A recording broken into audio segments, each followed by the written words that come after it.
অবশেষে সব জল্পনা কল্পনা ও অনিশ্চয়তার অবসান ঘটিয়ে নির্বাচনী যাত্রা শুরু হলো বাংলাদেশের।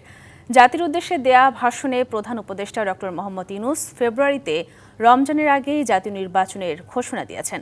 এজন্য নির্বাচন কমিশনকে চিঠি দেবে সরকার। বুধবার থেকেই শুরু হচ্ছে নির্বাচন আয়োজনের আনুষ্ঠানিক কার্যক্রম। সুষ্ঠু নির্বাচনের প্রতিশ্রুতি দিয়ে প্রধান উপদেষ্টা সতর্ক করেন, একটি গোষ্ঠী নির্বাচন বানচালের চেষ্টা চালাচ্ছে। ২০২৪ সালের জুলাই-আগস্টের গণঅভ্যুত্থানে শেখ হাসিনা সরকার পতনের ৩ দিনের মাথায় ৮ই আগস্ট নোবেলজয়ী ডক্টর মোহাম্মদ ইউনূসের নেতৃত্বে দায়িত্ব নেয় অন্তর্বর্তী সরকার। এরপর বর্তমান সরকার বিচার, সংস্কার ও নির্বাচন এই ৩টি বিষয় নিয়েই সামনে আগায়। এরই মধ্যে সংস্কার ও বিচারে বেশ কিছু অগ্রগতি থাকলেও নির্বাচন নিয়ে ছিল নানা প্রশ্ন। প্রথমে ২০২৬-এর জুনের মধ্যে এবং পরে ফেব্রুয়ারির মধ্যে নির্বাচনের প্রতিশ্রুতি থাকলেও তা নিয়ে যেন এক ধরনের অনিশ্চয়তা ছিল। অবশেষে সব জল্পনা কল্পনা ছাপিয়ে মঙ্গলবার জাতির উদ্দেশ্যে দেয়া ভাষণে সব অনিশ্চয়তা দূর করে দিলেন প্রধান উপদেষ্টা। আমরা আমাদের সর্বশেষ এবং সবচেয়ে গুরুত্বপূর্ণ অধ্যায়ে প্রবেশ করব। আমরা এবার একটা নির্বাচিত সরকারের কাছে দায়িত্ব হস্তান্তরের প্রক্রিয়া শুরু করব। অন্তর্বর্তী সরকারের পক্ষ থেকে আমি প্রধান নির্বাচন কমিশনারের কাছে চিঠি পাঠাবো, যেন নির্বাচন কমিশন আগামী রমজানের আগে ২০২৬ সালের ফেব্রুয়ারি মাসে জাতীয় নির্বাচন অনুষ্ঠানের আয়োজন করেন। প্রধান উপদেষ্টা জানান, বুধবার থেকেই নির্বাচনী ট্রেনে যাত্রা শুরু হচ্ছে বাংলাদেশের। শিয়া বাটার ও ভিটামিন ই সমৃদ্ধ লিলি হালাল বিউটি সোপ, তারুণ্যময় উজ্জ্বল ত্বকের জন্য।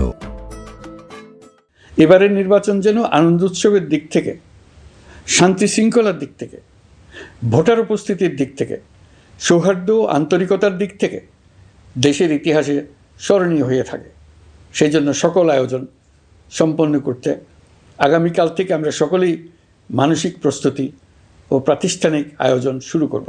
১৫ বছর মানুষ ভোট দিতে পারেনি জানিয়ে এবার একটি সুষ্ঠু নির্বাচনের আশ্বাসও দেন তিনি।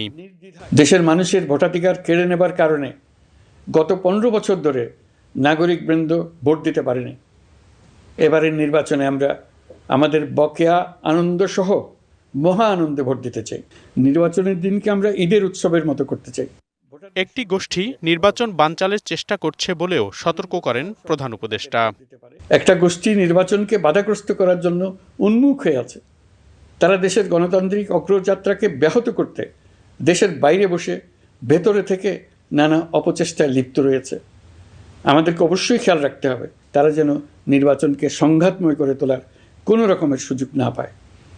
মাথায় রাখবেন, পরাজিত শক্তি নির্বাচনের আগ পর্যন্ত বারবার মাথাচাড়া দিয়ে ওঠার চেষ্টা করবে। ত্রুটিপূর্ণ নির্বাচনের মাধ্যমে কেউ গায়ের জোরে ক্ষমতায় আসলে তার ফলাফল ভালো হবে না বলেও জানান ডক্টর ইউনূস। ত্রুটিপূর্ণ নির্বাচনের মধ্য দিয়ে কোনো দল যদি গায়ের জোরে নির্বাচিত হয়ে ক্ষমতায় আসে, তার চূড়ান্ত পরিণতি কী তার জুলাই অভ্যুত্থান আমাদের দেখিয়ে দিয়েছে। আমরা ইতিহাসের কলঙ্কিত কোনো অধ্যায়ের পুনরাবৃত্তি আর করতে চাই না।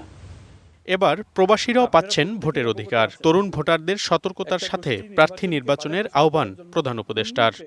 নির্বাচনে তাদের অংশগ্রহণ নিশ্চিত করার জন্য নির্বাচন কমিশন প্রস্তুতি নিচ্ছে। মনিরুল সোহাগ, ডিবিসি নিউজ, ঢাকা।